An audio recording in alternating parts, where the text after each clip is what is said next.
আমি তোমাকে ভালোবাসি, প্লিজ আমাকে অ্যাকসেপ্ট করো।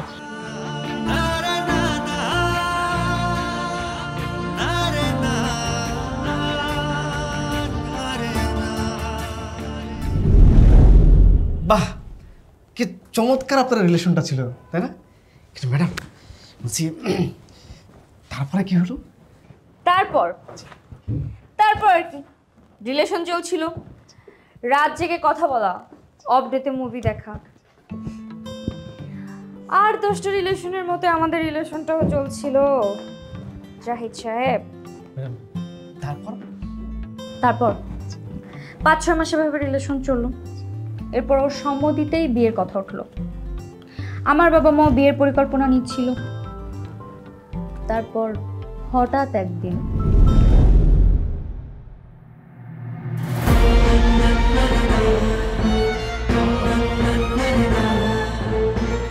বেবি, এই পৃথিবীতে সবচাইতে সুন্দর আর স্নিগ্ধ কোন জিনিসটা জানো? না তো, কি? সেটা হচ্ছে আমার বেবির এই হাত।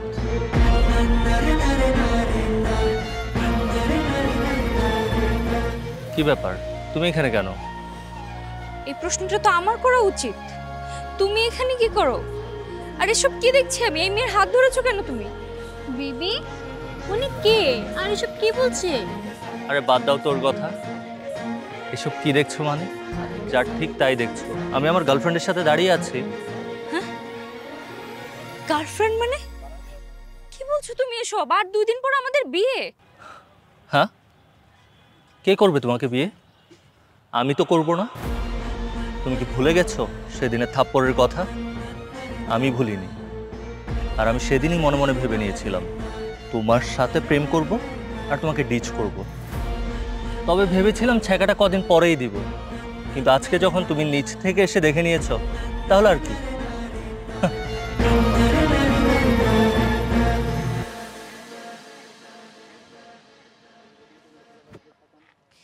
আরে এখানে কান্নাকাটি করে লাভ নেই। যাও যাও, বাসায় যাও।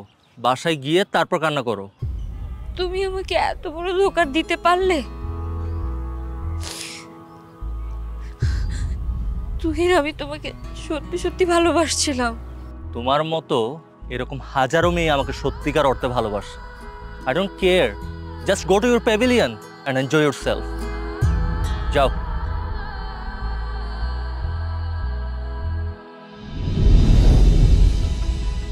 কি বলেন ম্যাডাম, আপনার সাথে এত বড় ধোঁকা? এরপর আমি জিদ করে পড়াশোনা করি, পুলিশ অফিসার হওয়ার প্রস্তুতি নিই, পুলিশ অফিসার হয়েও যায়। আর পুলিশ অফিসার হয়ে ওর থানাতেই পোস্টিং নিয়ে আসছি, যেন ওকে শায়েস্তা করতে পারি। বুঝছেন? তাহলে ম্যাডাম আমাদের next target Tuhin. No, not only Tuhin, এই এলাকার সমস্ত ইফটিজার অপরাধকারী আমাদের টার্গেট। সবগুলাকে অ্যারেস্ট করার ব্যবস্থা করুন। Yes ma'am. ভেরি গুড, যাচ্ছে, জাস্ট গো ফর ইট।